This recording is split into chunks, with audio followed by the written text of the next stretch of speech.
Hello, kamusta po kayong lahat? This is Pinay Diamond Painter and today po samahan niyo po ako ulit sa aking paglalakad. Pag-usapan po natin ang aming Buhay America. So we are in our neighborhood. Lalakad-lakad lang po tayo, trying to get my steps in. And galing po ako sa trabaho actually, and sabi ko, I think this is a good time para maglakad kasi maganda ang panahon ngayon, hindi masyadong malamig, hindi masyadong mainit. So, yeah, it's about 65 degrees Fahrenheit po dito. Ayan, mahangin. Welcome to the windy city of Chicago. Yeah, mahangin po talaga dito. Pero actually, we are already outside the main city of Chicago. But I believe we're still considered within the Metro Chicago area. Okay? So, yeah, pasensya na po pala kung may naririnig kayong mga aeroplano sa background kasi we are near the major airport ng Chicago. So, yeah, ang heavy ng air traffic po dito. Anyways, pag-usapan natin why Illinois. So unlike others, we didn't have any option as to which state we would want to settle in kasi we were under direct hire, hindi kami via agency. So there was no other choice but Illinois. However, pagdating namin dito, nagustuhan namin yung place kasi there are several factors why we like living here. Unang-una, the availability of jobs, not just for nurses but also sa mga non-nursing profession, sa mga non-medical profession. Marami pong mga available jobs dito.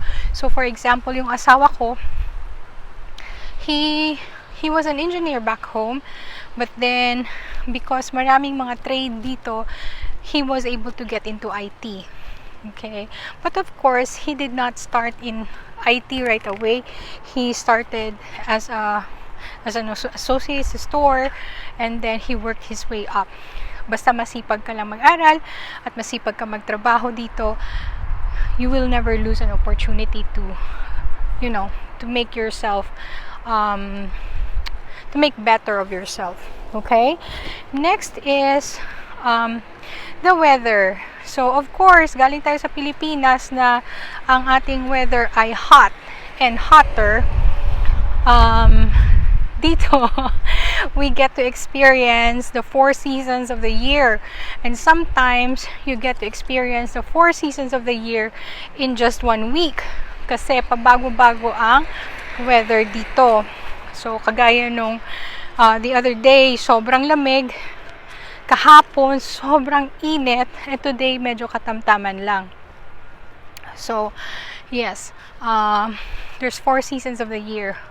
When we got here, it was fall, so we were able to appreciate the beauty of fall, yung mga ibang kulay ng mga dahon sa puno, and then plus the nice cool breeze, yung cold na ganon without the snow. And then we got to experience winter, and then spring, and then the summer.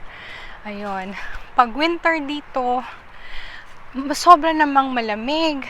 So may mga kasama ako dito na pinapapunta nila yung parents nila, ayaw na mga parents nila kasi sobrang lamig nga. And then of course, sa movies lang or sa TV lang maganda yung winter kasi syempre may snow. But then if you experience snow every day and natatabunan na ng snow ang sasakyan mo and kailangan mong scrape yung snow off your car or palahin yung snow off your tires, medyo hassle na. So yeah, so dinedread ng iba mag-winter dito kasi nga hassle. Okay? And then bukod pa doon, there are ample public transportation, hindi lang sa city but also dito sa suburbs. So may trains, may buses, pwede ka mag-Uber, ayun. Pero, advisable pa rin na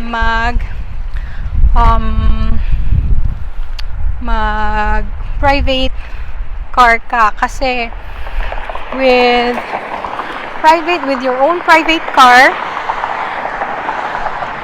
you can go anywhere and, alam mo yun, mabilis. Dito kasi, fast-paced ang buhay dito. You can't waste time waiting for the next bus to come, yung ganun. Minsan ang mga tao dito, 2-3 ang trabaho, so they need a car to be able to get to their next job right away. Okay? And then, dito, it's like, malaki yung syudad ng Chicago. It's one of the largest cities dito sa Midwest. So, you get to feel what city life is like without being too costly, unlike ng New York and LA. Kasi sa New York talagang sobrang mahal ang mga bilihin, sobrang mahal ang mga apartment buildings, rental, I mean. So, dito, costly siya. But then, it's not that expensive. Okay? And then, you also get to enjoy city life. Ayun. But dito sa suburbs, the area where I live is considered a suburb. So, dito sa suburb, it is nice to grow a family kasi it's relatively safe and alam mo yung parang pampamilya talaga yung environment. Next is diversity. So, alam mo yun, it's a melting pot of culture. So, marami kang mga makikilala from ng mga immigrants din, kapwa mo immigrants from different parts of the world. May mga Eastern European, may mga from South America, may mga from Asia, may from Africa, may from Middle East. So, marami talaga. Marami ka talagang makikitang mga ibang lahi. So, you won't feel na you're singled out. Ayun. What else? Filipino community. So, dito sa area kung saan ako nakatira, maraming mga Filipinos dito. And in fact, maraming mga Filipino stores and restaurants dito. So, hindi namin basta-basta nami-miss yung mga pagkain Pilipino or yung mga goods natin from the Philippines. Kasi pupunta lang kami sa store, mayroong mga chips na galing sa Pilipinas like Mr. Chips, Chippy, may Ding Dong, may Boy Bawang, ayun. Tapos, yung mga Filipino stores na yun, parang nagsaserve din sila na parang karinderya, kumbaga. So, kung gusto mo ng lutong ulam, meron. Like, may dinuguan, may sisig, may kaldereta, yung mga ganon. So, minsan, kapag pagod na ako sa work, or alam ko na magiging hectic yung schedule ko, bibili na lang kami ng lutong ulam na good for 3 to 4 days. Solved na. Ayun, 'di ba? So, pagkaing Pilipino pa rin. May karinderya. Talaga ang mga Pinoy, maparaan.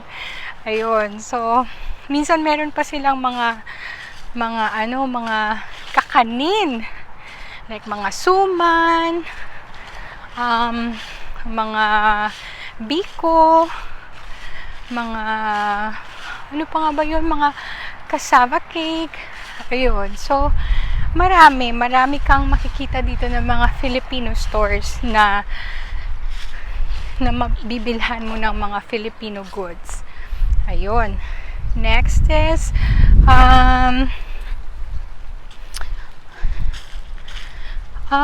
Rental properties. So, yung mga rental properties dito,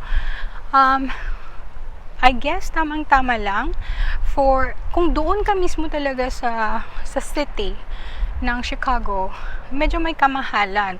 Like kung doon ka mismo sa Michigan Avenue, oh my god, ang studio apartment nila is like what? $1,500 per month. So, kung dito ka naman sa suburbs, sakto lang. A studio per apartment can cost you about $900 to $1,000 per month. Pag one bedroom, about $1,000 to $1,400. And then a two-bedroom apartment can be anywhere from $1,300 to $1,800. And depende din siya kung saan ka nakatira. Kasi may mga areas na mas mahal, may mga areas na mas mura. And usually ang mga rentals dito, they include your heat, yung gas. Ang babayaran mo na lang is electricity. Yung water minsan included na rin. Ayun. So yeah, ganun ang buhay dito. I am enjoying my walk kasi nga fall. Hindi mainit, hindi malamig, hindi gaano kalamig, and maganda yung tanawin. Okay, so yeah, ano mga unang bagay na ginawa namin pagdating namin dito. So, pagdating namin dito, we immediately contacted the Social Security Administration office. Actually, we went to the office para to update them of our address.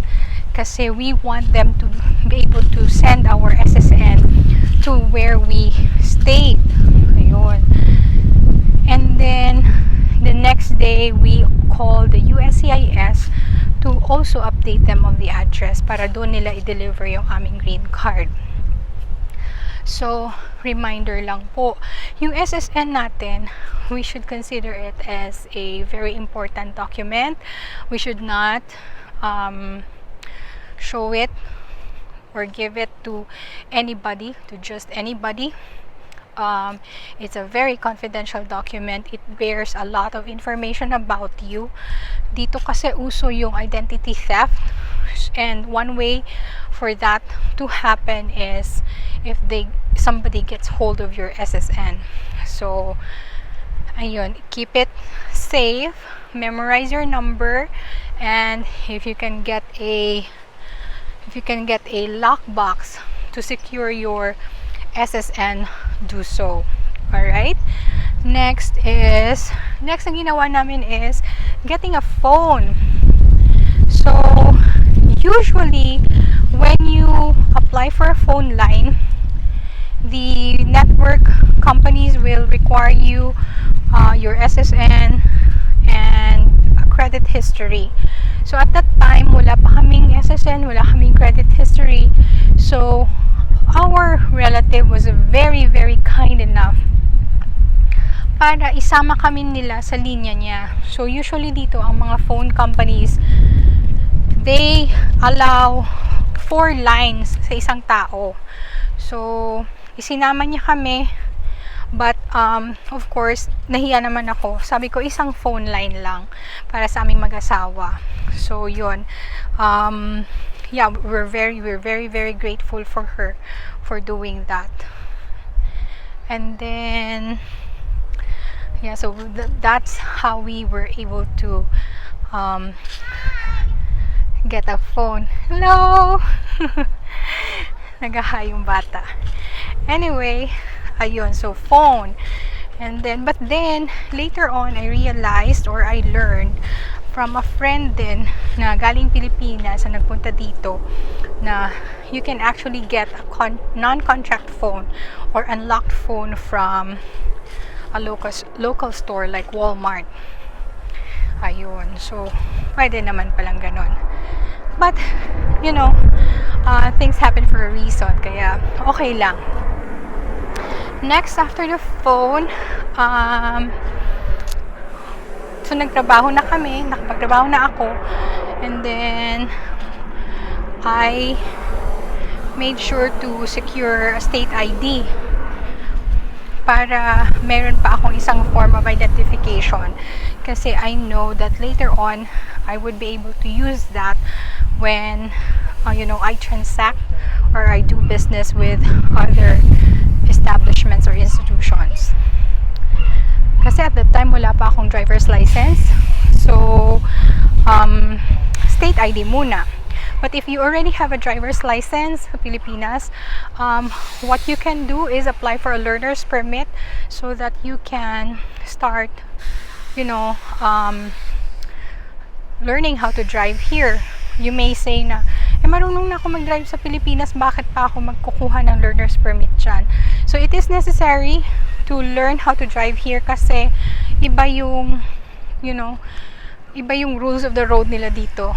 Kung sa Pilipinas halos non-existent ang rules of the road, dito talaga you really have to follow kasi mga camera enforced ang mga stoplights dito ngayon. And then magugulat ka na lang, may darating sa'yo na ticket sa mail mo na sasabihin na hindi ka nag-stop sa stoplight or nag-overspeed ka, yung mga ganon. Next, so nakapagtrabaho na kami. As soon as I was able to get a job, sorry kasi nagpuputol sila ng mga yung branches ng trees nila. Anyways, so as soon as I was able to get a job, I opened an account sa bangko, a checking account, kasi I set up the direct deposit para ang sahod ko didiretso na sa bangko. And at the same time, I applied for credit card much later. Yun actually ang pinagsisihan ko kasi hindi ako nag-apply ng credit card earlier on. Hindi ko kasi alam na importante ang credit history dito. So, what is credit history? So, yun yung parang history ng pagkakautang mo. So, bakit siya importante? Kasi it will be the basis of establishments, of institutions, of businesses to do business with you. So, if meron kang credit history, that tells them how good of a payer you are. And, if you're worth to be transacting business with. So, late ko na siyang ginawa. Kaya tuloy, nung bumili kami ng sasakyan, napakalaki yung interest na binigay sa akin kasi halos non-existent yung credit history ko. So, what can you do? Kasi actually, pag nag-apply ka ng credit card, they will also look into your credit history and they will not approve you of a credit card if wala kang credit history. So, what you can do is to apply for a secured credit. So, yung mga local banks, they know about it. Apply for a secured credit. What does it mean? It means na mag-open ka ng account for a credit card, and then kung magkano yung amount na dineposito mo for that credit card will be your credit limit. Diba? So like for example, ang pera mo 1,000, so yung credit limit mo 1,000 lang. So yes, pera mo yon. Parang uutang ka sa sarili mong pera,